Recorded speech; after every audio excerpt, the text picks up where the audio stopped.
प्रबोधन काळातील पुणे प्रवचन 11वा उपदेश इतिहास विषयक. स्वामी दयानंद सरस्वती यांनी जाहिराती बरहुकूम बुधवार पेठेतील भिड्यांचे वाड्यात तारीख 29 माहे जुलै 1875 रोजी रात्री 8 वाजता इतिहास या विषयावर दिलेल्या व्याख्यानाचा सारांश. ओम भद्रं कर्णेभिः शृणुयाम देवा भद्रं पश्चिमाक्षभिर्यजत्राः स्थिरैरङ्गैस्तुष्टुवांसस्तनूभिः व्यशेमहि देवहितं यदायुः. इतिहास पुढे चालू. गौतमाने 16 पदार्थांचे निरूपण केले आहे. प्रमाण, प्रमेय, संशय, प्रयोजन, दृष्टांत, सिद्धांतावयव, तर्कनिर्णय, वाद, जल्प, वितंडा, हेत्वाभास, छल, जाती, निग्रह, स्थानांतत्वज्ञानानिश्चयावगमः, न्यायदर्शन व 8 प्रमाणांचे विवेचन केले आहे व 4च प्रमाणे खरी असा सिद्धांत केला आहे आणि या प्रमाणांच्या योगे करून अर्थपरीक्षण होऊन सत्यासत्य वस्तूंचा निर्णय होतो. ही प्रमाणे प्रत्यक्ष, अनुमान, उपमान, शब्द, ऐतिह्य, अर्थापत्ती, संभव आणि अभाव अशी 8 आहेत. त्यात ऐतिह्याचा अंतर्भाव शाब्द प्रमाणात होतो व बाकी अर्थापत्ती, संभव व अभाव या तिहींचा अंतर्भाव अनुमानात होतो. प्रमाण, प्रमेय, प्रमाता, प्रमिती यांची लक्षणे जेणेकरून अर्थसिद्धी होते. प्रमाण अर्थच जो ज्ञानाचा विषय ते प्रमेय, निश्चय करणारा जो तो प्रमाता, अर्थ ज्ञान जे उत्पन्न होते ती प्रमिती.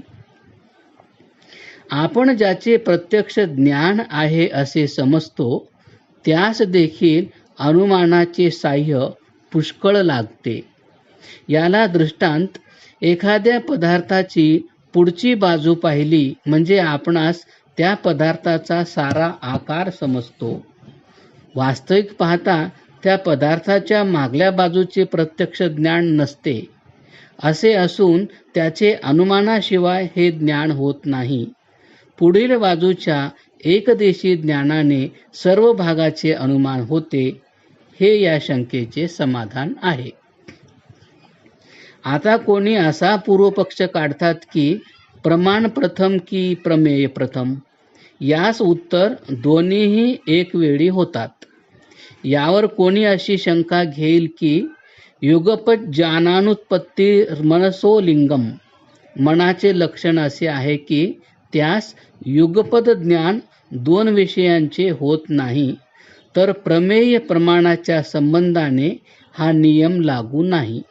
कारण दुसऱ्याच्या ज्ञानाविषयी जे प्रमाण ते स्वतःच्या ज्ञानाविषयी प्रमेय होते. अशा प्रमाणाचे व प्रमेयाचे ज्ञान एकदम होते. यास दृष्टांत देता येतो म्हणजे नीट समजेल. दीपकाकडे पाहिले असता दीपक अन्य पदार्थांचे प्रमाण आहे आणि स्वतः तो प्रमेय आहे अशी गोष्ट एकदम होते. सूर्यप्रकाश होतो तेव्हा सर्व पदार्थ आधी दिसतात आणि प्रमेय जो सूर्यप्रकाश तो मागून दिसतो असे न होता दोन्ही एकदम दिसतात. आता गौतमाच्या मते सर्व द्रव्ये धर्मी आहेत आणि सर्व गुण धर्म आहेत. या गौतमाने आम्हा अर्वाचीन शास्त्र विवेचन करणाऱ्यांवर मोठा उपकार केला आहे. अलीकडे वाक्छल करण्याचा एक प्रकार माजला आहे. या वाक्छलाचे लक्षण गौतमाने चांगले केले आहे.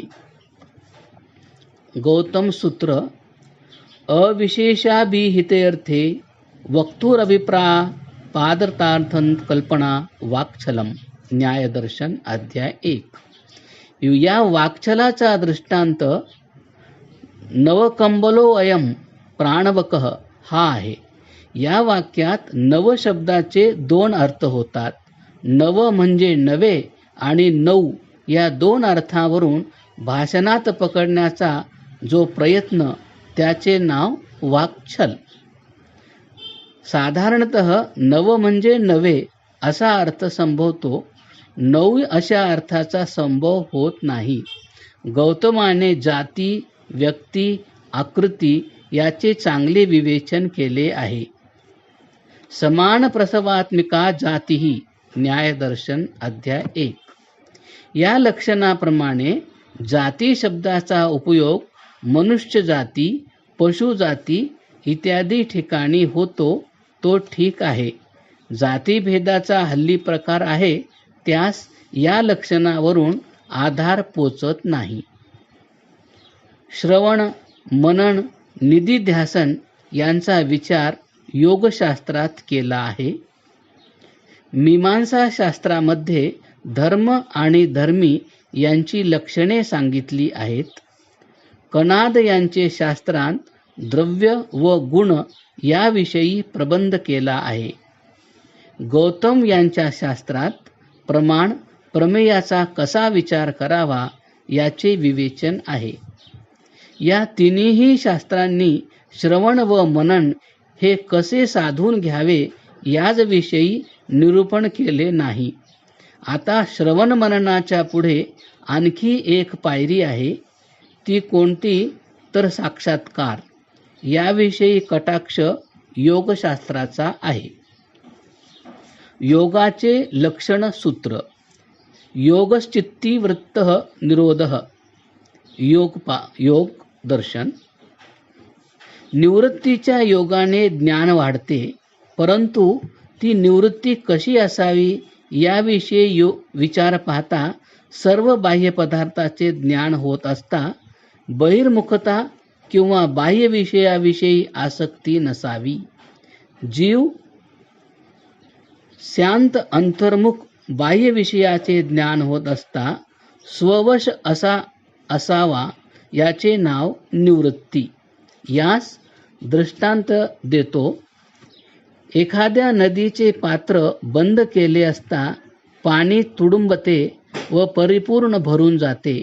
त्याप्रमाणे बाह्य विषयापासून चित्तवृत्तीचे निवर्तन केले असता चित्तामध्ये सहजच प्रगल्भता येते. असा जो योगशास्त्राचा सिद्धांत आहे त्याचा खरा अर्थ बाह्य विषयापासून निवृत्ती व्हावी. आपले मन बाह्य विषयावर जाऊ देऊ नये, म्हणजे त्या ठिकाणी आसक्त होऊन राहू नये असा आहे. केवळ बाह्य विषयाचे ज्ञान करून घेऊ नये असा अर्थ नाही. योगशास्त्रामध्ये एकांती बसून समाधी लावावी असे सांगितले आहे. याचे कारण एकांती बसल्याने चित्त निवृत्ती होते. असे जरी आहे तरी सर्व काळ एकांतात राहणे चांगले नाही, कारण एकांतात राहिल्याने ज्ञानप्राप्ती होत नाही. सत्संगतीने ज्ञानप्राप्ती होते. योगशास्त्राचा कटाक्ष ईश्वर साक्षात्काराकडे आहे. तदा दृष्टुः स्वरूपे अवस्थानम योगदर्शन असे सूत्र आहे. त्यात द्रष्टा म्हणजे ईश्वर समजावा. योगी विभूतीला सिद्ध करतो असे योगशास्त्रात आहे. अणिमा, गरिमा, लधिमा इत्यादी विभूती आहेत. हे धर्म योग्याच्या चित्तात उत्पन्न होतात. लौकिक जन योग्याच्या शरीरात उत्पन्न होतात असे मानतात. ते बरोबर नाही. अणिमा म्हणजे अतिसूक्ष्म पदार्थाहूनही योग्याचे मन सूक्ष्म होऊन त्या पदार्थाचे परिमाण करते. त्याप्रमाणेच अतिस्थूल पदार्थाहूनही मोठे होऊन त्याचे ज्ञान मनास होते. त्यास गरिमा म्हणतात. हे मनाचे धर्म आहेत, शरीरातील सामर्थ्य नाही. पुढे अशा प्रकारे श्रवण, मनन, निधिध्यासन साक्षात्कार झाला म्हणजे अनामय निर्मळ ज्ञान प्राप्त होते. तत्र ध्यानजं ज्ञानम निरामयम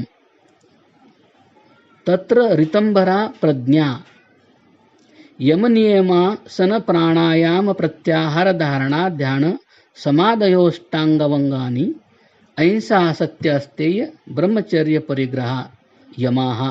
योगदर्शन. योगाभ्यासाची 8 अंगे आहेत. त्यापैकी प्रथम यम कोणते याविषयी आणि नियम कोणते याविषयी वरील सूत्र आहे. या दोन्ही विषयी पूर्वीच वर्णन केले आहे. स्थिरय सुखम आसनम योगदर्शन. हे आसनाचे लक्षण आहे. नाहीतर अलीकडे वेडगळ योगी 84 लाख आसने आहेत अशी बडबड करतात. ती कशी ऐकावी. तसेच प्राणायामाचे थोतांड माजले आहे. प्राणायामाचे खरे स्वरूप काय आहे ते पूर्वी सांगितलेच आहे. नाक आणि तोंड बांधून प्राणाचा अवरोध करणे म्हणजे जर कुंभक होतो, तर जे लोक फाशी जातात त्यांस कुंभक प्राण चांगला साधतो. कुंभकाचे खरे स्वरूप असे आहे की प्राणवायू बाहेरचा बाहेर ठेवला म्हणजे कुंभक होतो. प्रच्छर्दनाविषयी अत्यंत प्रयत्न केला म्हणजे रेचक होतो व आतल्या आत प्राण ठेवला की पूरक होतो. असे प्राणायामाचे प्रकार आहेत. ही खरी लक्षणे एकीकडे ठेवून हठयोगाचे प्रकार फार माजले आहेत. त्यापैकी बस्ती म्हणजे गुदेंद्रियातून पाणी घेऊन संशोधन करावयाचे. त्राटक म्हणजे डोळ्याने टक लावून पाहावयाचे. नेती म्हणजे नाकातून सूत घालून तोंडातून काढणे. धौती म्हणजे तोंडातून लांबच लांब धोत्राचे फडके पोटात घालून मग उलटे बाहेर काढावयाचे. अशा प्रकारचे थोतांड माजवून खटपट केली तर योग केव्हा साधेल तो साधो, पण रोग मात्र खास साधतो. योगामध्ये प्राणायाम सांगितला आहे, तर प्राणायाम म्हणजे काय याचा क्षणभर विचार करू. अप्याम म्हणजे दीर्घता. प्राणायाम म्हणजे श्वासोच्छवासाची दीर्घता. हा प्राणायाम म्हणजे दीर्घकालपर्यंत श्वासाचा निरोध करणे. याची हल्ली प्राकृत लोकसंध्येमध्ये चेष्टा कशी करतात हे सर्वत्रास विदित आहेच. असा दीर्घकालपर्यंत श्वास निरुद्ध झाल्याने प्राणायामाचा चित्ताच्या एकाग्रतेस उपयोग होतो. प्रच्छर्दन विधारणाभ्याम वा प्राणस्य योगदर्शन. प्राणायामाचा खरा उपयोग असा आहे की श्वास अथवा उच्छवास योगशास्त्राच्या नियमाला अनुसरण केले म्हणजे आरोग्य उत्पन्न होते. प्रत्याहार म्हणजे ईश्वराच्या ठाई लय लावणे. धारणा म्हणजे देशबंधाकडे लक्ष देऊन वस्तू ग्रहण करणे. ध्यान म्हणजे आत्मा मन इंद्रिये वस्तूच्या ठाई राखून वस्तूचे मनन करणे. समाधी म्हणजे ईश्वराच्या ठाई तल्लीन होणे. धारणा ध्यान समाधी युगपद तिन्ही झाली म्हणजे संयम होतो. याविषयी त्रयमेकत्र संयमः योगदर्शन.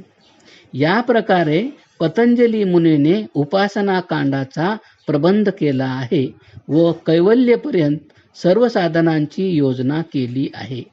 परमेश्वराचे ठिकाणी चित्ताचा लय व्हावा अशा विषयी मूर्तीपूजा साधना आहे असे कोठे सांगितले नाही. यावरून उपासनेच्या व्यवस्थेमध्ये मूर्तीपूजा अनाधार आहे असे सिद्ध होते.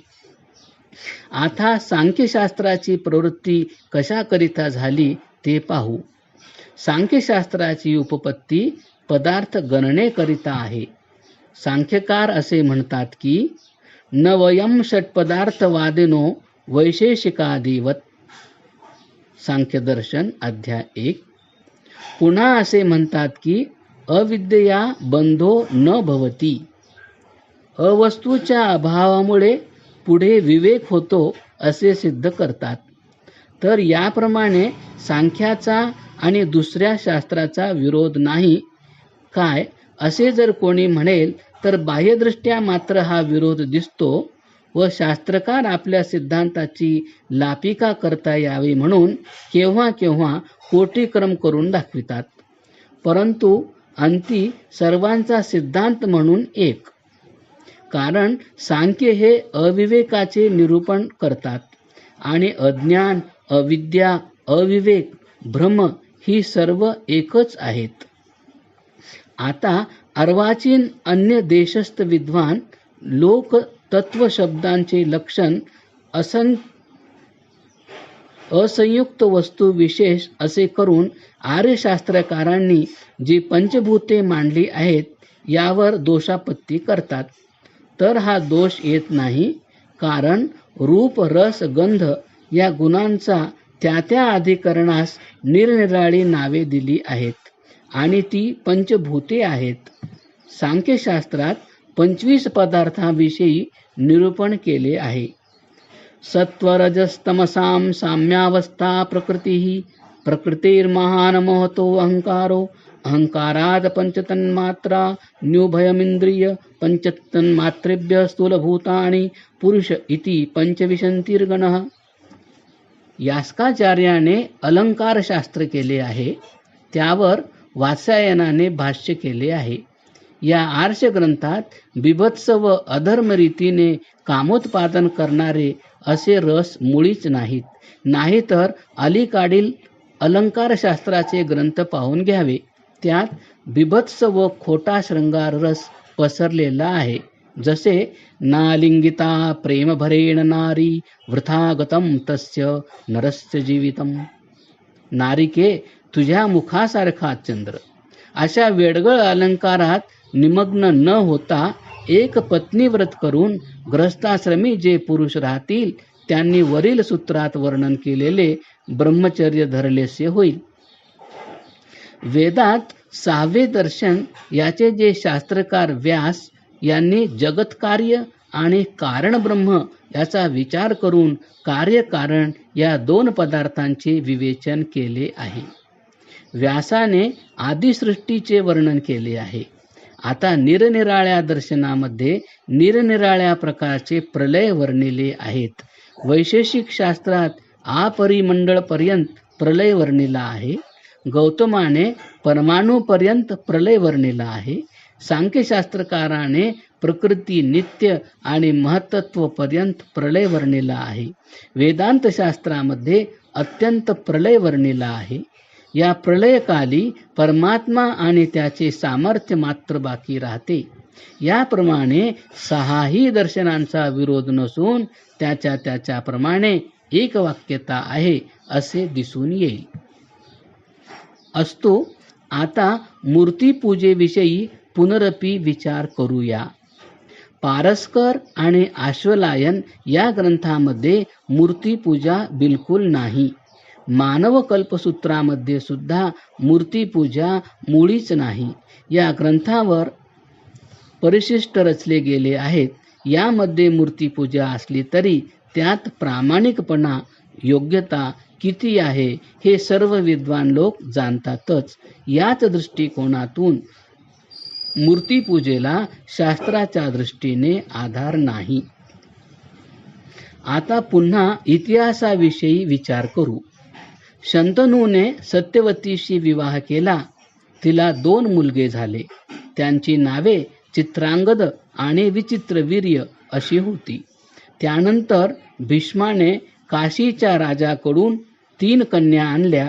त्यातील अंबाने शाल्वाशी विवाह केला आणि उरलेल्या दोघी अंबिका व अंबालिका यांचा चित्रांगद व विचित्रवीर्य यांच्याशी विवाह झाला. या कुणाचेही वंश चालले नाहीत. तेव्हा व्यासाशी नियोग होऊन पांडू, धृतराष्ट्र आणि दासीपुत्र विदुर यांचे जन्म झाले. पांडूने 2 विवाह केले. त्यांची नावे कुंती व माद्री अशी होत. माद्री इराणच्या राजाची कन्या होती. धृतराष्ट्राची स्त्री गांधारी ही काबूल कंधारची राहणारी होती. गांधारीचा भाऊ शकुनी काबूल कंधारचा राजा होता.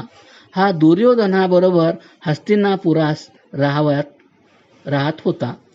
कुंती माद्री यांनी संतती प्राप्तीसाठी नियोग केला होता.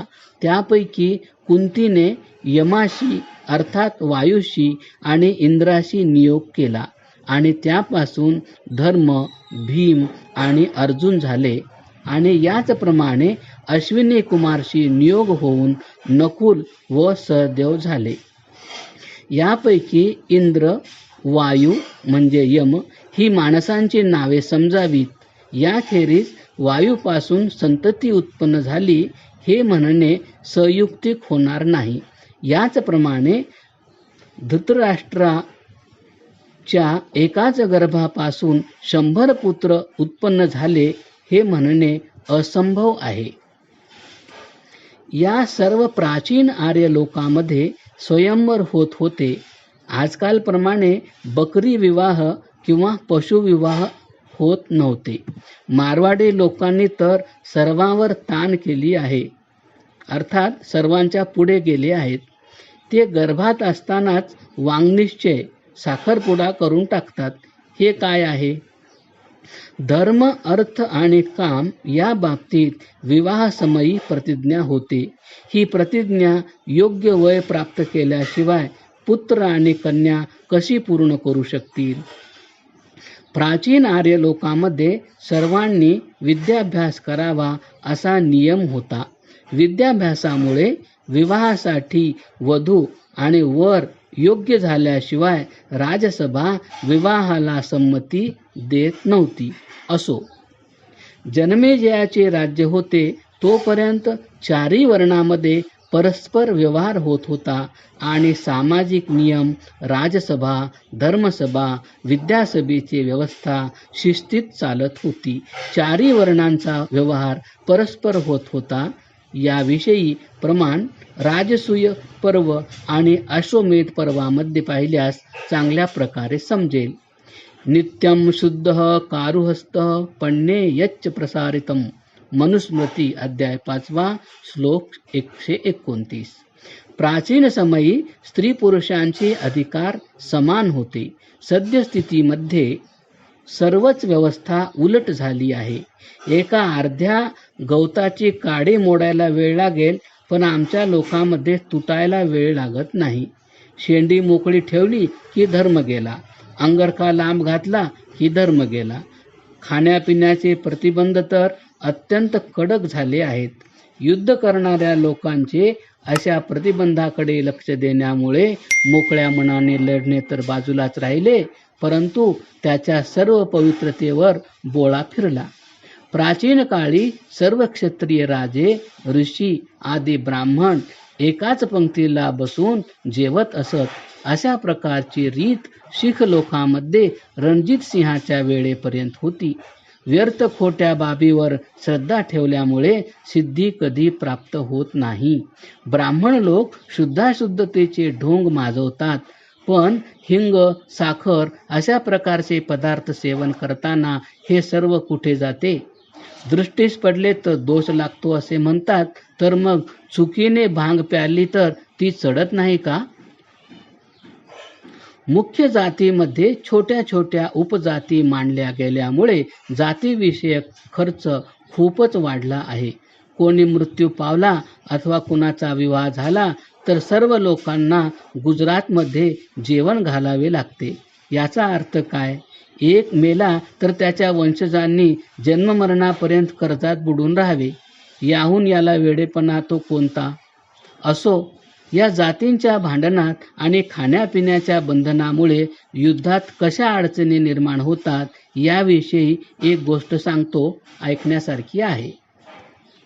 पंजाबचा राजा रणजित सिंह याचा हरिसिंह नलवा एक प्रसिद्ध सरदार होता. त्याने काबूल कंधारवर स्वारी केली व ते जिंकले.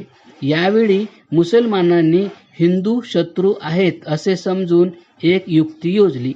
ती ही की त्यांची जी अन्नसामुग्री होती ती रस्त्यात रोखून धरली.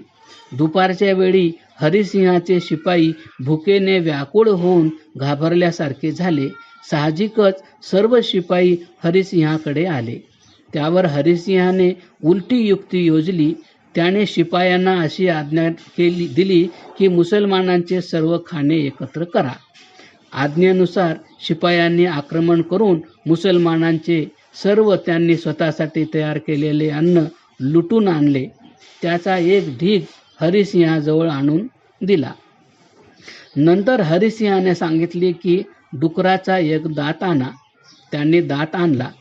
हरिसिंहाने तो दात त्या सर्व अन्नाच्या ढेगावर फिरवला आणि असे अन्न शुद्ध करून शिपाई लोकांना आज्ञा दिली की आता हे सर्व अन्न शुद्ध झाले आहे.